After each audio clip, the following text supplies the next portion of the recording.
चलिए अब एक बड़ी खबर आपको बताने जा रहा हूं। राहुल गांधी ने एक बहुत बड़ा दावा किया है। उन्होंने कहा है कि मेरे खिलाफ ईडी रेड की प्लानिंग चल रही है, मैं बाहें फैलाकर उनका स्वागत करूंगा। तो ये राहुल गांधी ने बड़ा दावा किया है और कहा है कि उनके खिलाफ ईडी रेड की प्लानिंग चल रही है। उनको मेरा चक्रव्यूह वाला भाषण जो है वो पसंद नहीं आया है। ये राहुल गांधी ने कहा है कि चक्रव्यूह वाला जो भाषण उन्होंने लोकसभा में दिया था वो पसंद नहीं आया, इसके लिए उनके खिलाफ ईडी रेड की प्लानिंग चल रही है। और ईडी के सूत्रों ने ही राहुल गांधी को जानकारी इस बात की दी है। ये दावा भी राहुल गांधी ने किया है। तो बड़ी अपडेट हम आपको बता रहे हैं। राहुल ने यह कहा है कि इन्हें मेरा चक्रव्यूह वाला भाषण पसंद नहीं आया। ईडी के सूत्रों ने मुझे बताया है कि छापेमारी का प्लान किया जा रहा है, बाहें फैलाकर मैं ईडी का इंतजार कर रहा हूं। तो ये राहुल गांधी का बड़ा दावा सियासी हलचल मचा सकता है। ये बड़ी अपडेट हम आपको दे रहे हैं कि राहुल ने यह कहा है कि मेरे खिलाफ ईडी रेड की प्लानिंग चल रही है, मुझे ईडी के सूत्रों ने ही जानकारी दी है, बाहें फैलाकर ईडी का इंतजार मैं कर रहा हूं। जैनेंद्र मेरे साथ फोन लाइन पर जुड़ गए हैं, मेरे सहयोगी, इस खबर को विस्तार देने के लिए। जैनेंद्र, अगर यह दावा सच होता है तो एक बहुत बड़ा सियासी भूचाल आने जा रहा है। देखिए, निश्चित तौर पर एक तो देश का राजनीतिक माहौल बदल चुका है लोकसभा चुनाव नतीजों के बाद से, और संसद का मानसून सत्र चल रहा है। निश्चित तौर पर ऐसे में अगर छापेमारी की कार्रवाई होती है या सर्च की कार्रवाई होती है, राहुल गांधी का जो आवास है यानी 10 जनपद जहाँ जो सोनिया गांधी का आधिकारिक आवास है जहाँ राहुल फिलहाल रहते हैं, तो निश्चित तौर पर एक जो आपने शब्द इस्तेमाल किया राजनीतिक भूचाल निश्चित तौर पर होगा। हम दर्शकों की जानकारी के लिए बता दें कि नेशनल हेराल्ड के मामले में राहुल गांधी से इससे पहले जो है वो ईडी पूछताछ कर चुकी है। किसी भी प्रकार की छापेमारी या सर्च जो है वो राहुल गांधी के ठिकानों पर यानी उनके आवास पर या उनके कार्यालय में नहीं हुई थी। अब राहुल गांधी ने एक बड़ा दावा किया है। देर रात राहुल गांधी ने सोशल मीडिया पे ये जानकारी साझा की है कि उन्हें ये जानकारी मिली है कि ईडी जो है वो छापेमारी की तैयारी कर रही है। मेरी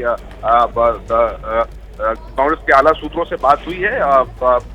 कांग्रेस के अंदर खाने जो है वो इस बात को लेकर के सिर्फ ये राजनीतिक दावा नहीं किया गया, बल्कि अंदर खाने भी इस बात की तैयारी है कि संभवतः हालांकि अभी तक इस तरीके की कोई कार्रवाई जो है वो शुरू नहीं हुई है, कोई टीम नहीं पहुंची है। निश्चित तौर पर अगर इसी को आना होगा रोक तो पाएंगे नहीं इस पर। हाँ, जरूर वो राजनीतिक लाभ लेने की कोशिश करेंगे जिसकी शुरुआत राहुल। ठीक है जैनेंद्र, आप नजर बना के रखिए, जैसे कोई अपडेट होगा हम आप तक आएंगे, आप अपडेट करिएगा। आवाज ठीक नहीं आ रही है। इस जानकारी के लिए आपका बहुत बहुत शुक्रिया। आप चलिए खबरों में आगे बढ़ते हैं और आपको ले चलता हूं उत्तर प्रदेश के विधानसभा में सीएम योगी ने समाजवादी पार्टी के विधायक के जवाब में जो कहा उससे वो काफी आक्रामक दिखाई दिए। उन्होंने कहा कि सवाल सिर्फ प्रतिष्ठा का नहीं है, अगर इज्जत की बात होती तो ये इज्जत तो ज्यादा हमें मठों में मिल जाती।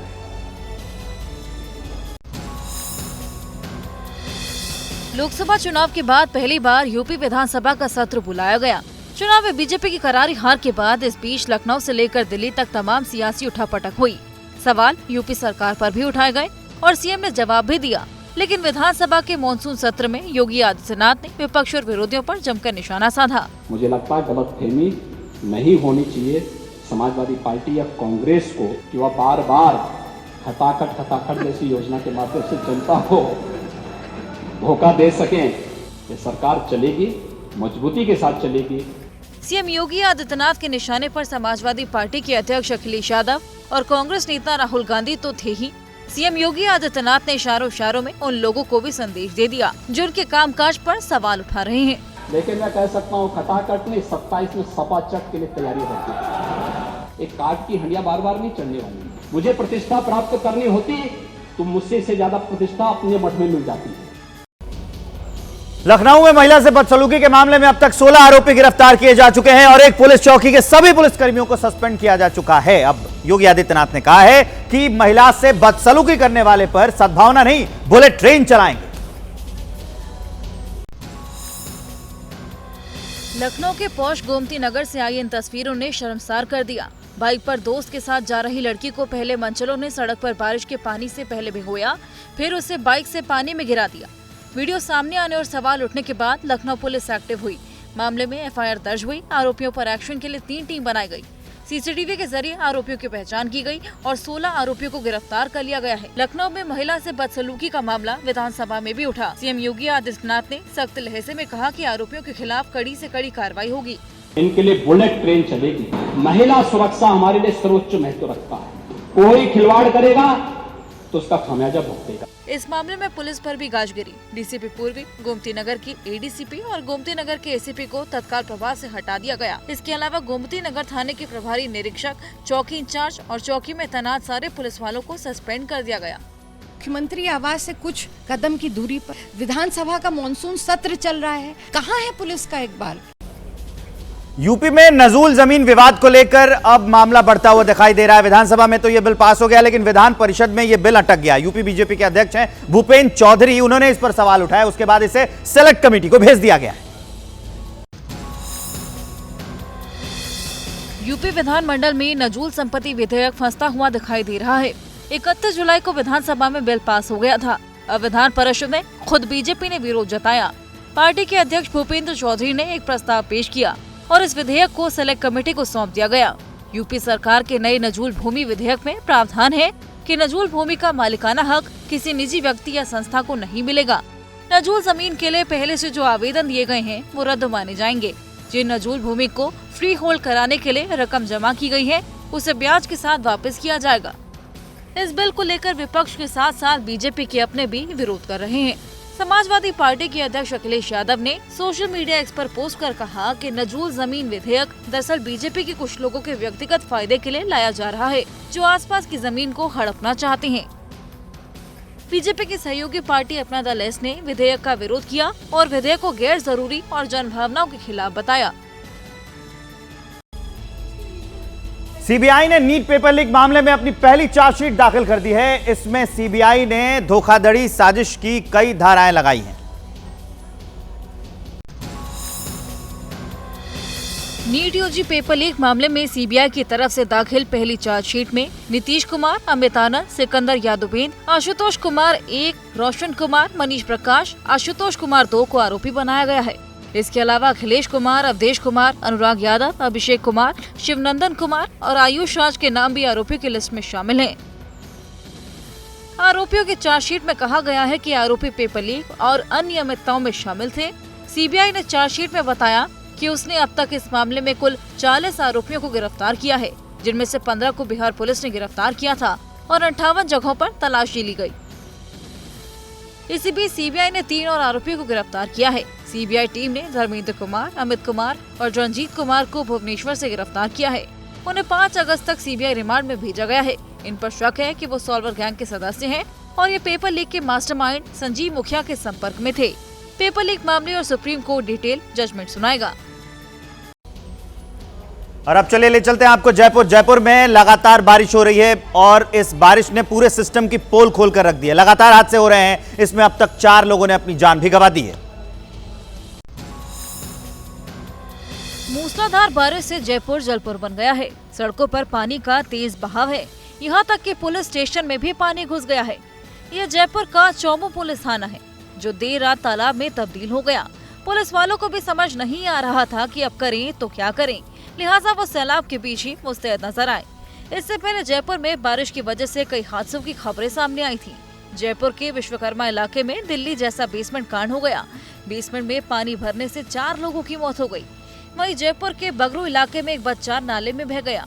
वहाँ खड़े कुछ लोगों ने बच्चे को बचाने की कोशिश भी की, लेकिन उसे बचाया नहीं जा सका।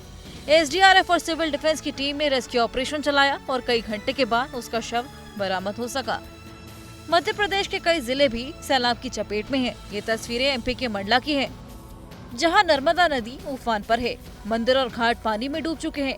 कई जगह पुल भी सैलाब की चपेट में है, जिससे ग्रामीण इलाकों का संपर्क टूट गया है। हिमाचल प्रदेश में बाढ़ की वजह से जनजीवन मुहाल हो गया है। बादल फटने से जो बाढ़ आई उसमें कई घर और लोग बह गए। एनडीआरएफ और एसडीआरएफ की टीम लगातार रेस्क्यू ऑपरेशन चला रही है। उधर जम्मू कश्मीर से भी बाढ़ ने बेहाल किया हुआ है। कुल्लू के मणिकर्ण से आई तबाही की तस्वीर डराने वाली है। आसमानी आफत में 5 मंजिला बिल्डिंग चंद सेकंड में ध्वस्त हो गई। हिमाचल प्रदेश में आसमानी कहर से भीषण तबाही हुई है। हिमाचल में 4 जगहों पर बादल फटे। मलाड़ा में बादल फटने के बाद पार्वती नदी में तेजी से पानी बढ़ा। देखते ही देखते पार्वती नदी खतरे के निशान को पार कर गई। बादल फटने से मलाड़ा 1 और मलाड़ा 2 पावर प्रोजेक्ट को भारी नुकसान पहुंचा है। हिमाचल प्रदेश में एनडीआरएफ और एसडीआरएफ की टीम रेस्क्यू ऑपरेशन में जुटी हुई है। मंडी के थलटू खोड़ में राजमार्ग में एनडीआरएफ की टीम ने एक शख्स को बचाया। वहां लापता लोगों की तलाश जारी है। रामपुर में एनडीआरएफ की टीम ने रेस्क्यू ऑपरेशन चलाया। वहां बादल फटने के बाद लोग बह गए। लापता लोगों की तलाश की जा रही है। जम्मू कश्मीर के किश्तवाड़ के दचन इलाके में फ्लैश फ्लड से भारी तबाही हुई है। यहाँ ऊपरी इलाके में बादल फटने के बाद अचानक बाढ़ आ गई। भारी बारिश से पुलवामा के खरेब में अचानक बाढ़ आ गई। बारिश के पानी में नाले में उफान आ गया। नाले का पानी रिहायशी इलाके में भी। बड़ी खबर है, नीट परीक्षा मामले में आज सुप्रीम कोर्ट में सुनवाई का दिन है और आज सुप्रीम कोर्ट विस्तृत आदेश दे सकता है। इस मामले की जांच को लेकर के आदेश संभव है और भविष्य में सुधार के लिए क्या निर्देश हो सकते हैं, इस पर निगाहें टिकी रहेंगी। आज का दिन सुप्रीम कोर्ट से नीट परीक्षा को लेकर के काफी अहम रहने वाला है। कहां से किस तरीके की डिटेल आएगी, इस पर निगाहें टिकी रहेंगी। और एक बड़ी अपडेट आ गई है, वो जान लीजिए। उत्तराखंड के सोनप्रयाग में लैंडस्लाइड हुआ है। गौरीकुंड से पहले मुनकटिया के पास ये लैंडस्लाइड हुआ है। तो तस्वीरें भी आ गई हैं, वो हम आपको दिखाएंगे। उत्तराखंड पहाड़ी राज्यों में लगातार ऐसी तस्वीरें अब देखने को मिल रही हैं। लगातार बारिश और उसके बाद से पहाड़ जो दरकने लगे हैं, लैंडस्लाइड की तस्वीर आ रही है। गौरीकुंड से पहले ये जो मुनकटिया वो जगह है, यहां पर लैंडस्लाइड हुई है। वो तस्वीर हम आपको दिखा रहे हैं। बिल्कुल, तो लगातार उत्तराखंड में भारी बारिश का कहर जारी है। कल भी कई जगह बादल फटा था, केदारनाथ का रास्ता टूट गया था, बाधित हुआ था। उसके बाद अब सोनप्रयाग से सुबह सुबह ऐसी तस्वीरें सामने आ रही है। उसी स्थान पर यह भारी भूस्खलन हुआ है जहां पर हाईवे पूरी तरह से बह रखा है।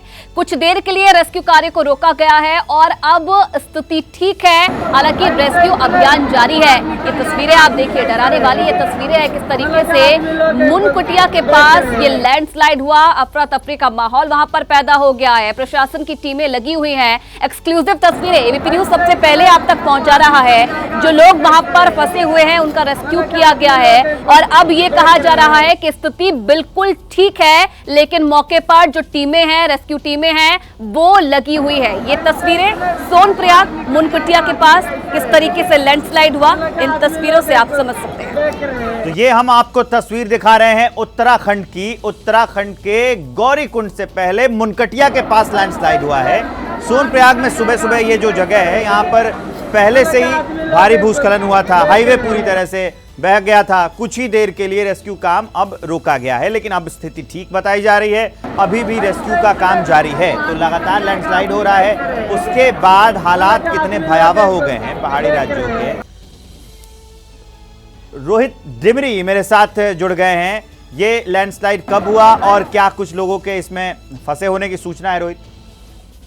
जी सिंह, मैं बताना चाहूंगा, केदारनाथ धाम में आई मंदाकिनी नदी से पूरी तबाही मची है और कह सकते हैं कि इस गौरीकुंड से केदारनाथ के बीच में 2 से 3 जगहों पर लैंडस्लाइड हुआ है। और जिस स्थान पर आज सुबह लैंडस्लाइड हुआ है बहुत तेजी के साथ, वही लैंडस्लाइड कल वहां पर पूरा 100 से 120 मीटर जो हाईवे है, राजमार्ग है, वो पूरा बह गया था। और कह सकते हैं कि आज सुबह जब लैंडस्लाइड हो तो उस समय कुछ देर के लिए रेस्क्यू अभियान को रोकना पड़ा, चूंकि यहाँ पर 100 से 120 मीटर जो हिस्सा है राजमार्ग का, वह बह जाने के बाद यहाँ से ऊपरी जंगल से होते हुए, मुनकटिया के जंगल से होते हुए यात्रियों को निकाला जा रहा है। फिर आज सुबह जब यहाँ पर फिर से लैंडस्लाइड हुआ बहुत तेजी के साथ, तो उसके बाद यात्रियों को सुरक्षित स्थानों पर फिर से रोका गया। और जब लैंडस्लाइड रुक गया उसके बाद फिर से तीर्थयात्रियों की आवाजाही शुरू कर दी गई है। बता दें कि रेस्क्यू अभियान लगातार जारी है। केदारनाथ धाम में 1 से 1,500 तीर्थयात्री फंसे हैं, जिनको निकालने के लिए MI-17 पहुंच गया है और केदारनाथ धाम से इनको गोचर पहुंचाया जा रहा है। जी, अभी वहां कितने यात्री फंसे, इस बारे में कोई सूचना है क्या? यहाँ इस लैंडस्लाइड में कुछ यात्री फंसे हैं? जी, मैं आपको बताना चाहूंगा कि लैंडस्लाइड की जो एरिया है उसके ठीक ऊपर से जंगल रास्ता है, वहां से तीर्थयात्रियों को निकालने का प्रयास किया जा रहा है। और कल करीब 3 से 3500 के करीब यात्री निकाल दिए गए हैं, जबकि अभी भी 1000 से अधिक यात्री जो है पैदल पड़ाव में फंसे हुए हैं। इनको भी निकालने का कार्य लगातार जारी है। कितनी टीमें लगाई गई हैं, रोहित?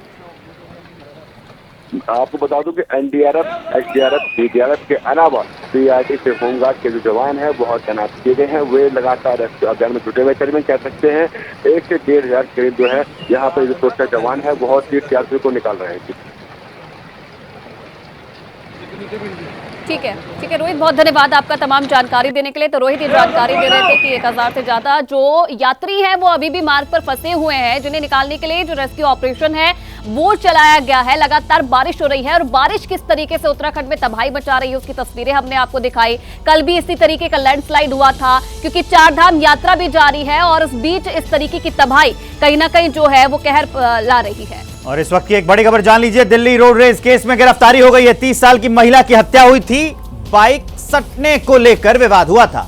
दिल्ली के गोकुलपुरी में यह घटना हुई थी और रोड रेज हुआ था, उसके बाद महिला की हत्या कर दी गई थी सिर्फ बाइक सटने को लेकर। रोड रेज का मामला खराब होता ही है, तो दिल्ली रोड रेज केस में यह गिरफ्तारी हुई। 30 साल की महिला की हत्या हो गई, अब उसमें गिरफ्तारी हो गई है। बाइक सटने को लेकर विवाद हुआ था, उसके बाद गोकुलपुरी में यह घटना हुई है। दिल्ली पुलिस अब एक्शन में, लगातार वो तलाश कर रही थी, अब उसमें गिरफ्तारी हो गई है। 30 साल की महिला की हत्या हुई थी, उसकी तस्वीर हम आपको दिखा रहे हैं। बाइक सटने के बाद यह विवाद शुरू हुआ था, गोकुलपुरी की यह घटना है। बिल्कुल, महिला की पति की तरफ से जानकारी दी गई थी कि स्कूटी से बाइक सटी, जिसके बाद विवाद हुआ और उसी विवाद में महिला की हत्या कर दी गई और अब इस पर एक्शन पुलिस ने लिया है। इस केस में गिरफ्तारी हो गई है, ये जानकारी मिल रही है। आरोपी को गिरफ्तार कर लिया है। आपको बता दें कल की ये घटना है जहां 30 साल की महिला की हत्या हुई थी। और वरुण जैन इस खबर पर और ज्यादा जानकारी हमें देंगे। वरुण, क्या अपडेट मिल रहा है खबर पर? देखिए, बिल्कुल इस सनसनीखेज वारदात को दिल्ली पुलिस ने सुलझा दिया है। जिस तरीके से राह चलते सिमरनजीत कौर पर की गोली मारकर हत्या कर दी थी, लॉ एंड ऑर्डर पर सवाल खड़े होने लगे थे। पुलिस ने इस रोड रेज के मामले में, इस हत्याकांड में जो आरोपी माजिद चौधरी उर्फ सन ऑफ इस्लाम चौधरी को गिरफ्तार किया है। साहिबाबाद का रहने वाला है। देर रात को 3:45 के आसपास गोकुलपुरी आया था अपने एक जानकार से मिलने के लिए। पुलिस के पास पहले से ही टिप ऑफ था, जिसके बाद पुलिस ने ट्रैप लगाया और गोकुलपुरी इलाके की नाला रोड पर जब इसको रोका गया तब इसने पुलिस के ऊपर गोलियां चला दी। जवाबी फायरिंग में पुलिस की तरफ से भी गोलियां चली, करीब आधा दर्जन गोलियां चली, जिसके बाद जो माजिद चौधरी सन ऑफ इस्लाम चौधरी है उसके पैरों में गोली लगी और अब इसको अस्पताल में भर्ती कराया है। पुलिस के मुताबिक इसका पहले से क्रिमिनल रिकॉर्ड है, कई हत्या और दूसरे सनसनीखेज जो बड़ी वारदात है जो इल्जाम है इस आरोपी के ऊपर पहले से है। जब पुलिस ने सीसीटीवी फुटेज की मदद से इस पूरे मामले की आगे पड़ताल की थी, तब इसकी पहचान हुई थी कि इस वारदात को जो माजिद चौधरी है उसने अंजाम दिया है, जिसके बाद से ही पुलिस इसकी तलाश कर रही थी और जानकारी मिलने पर देर रात को एनकाउंटर में इसे गिरफ्तार कर लिया है। नजर बनाए रखिए। इस जानकारी के लिए आपका बहुत बहुत शुक्रिया।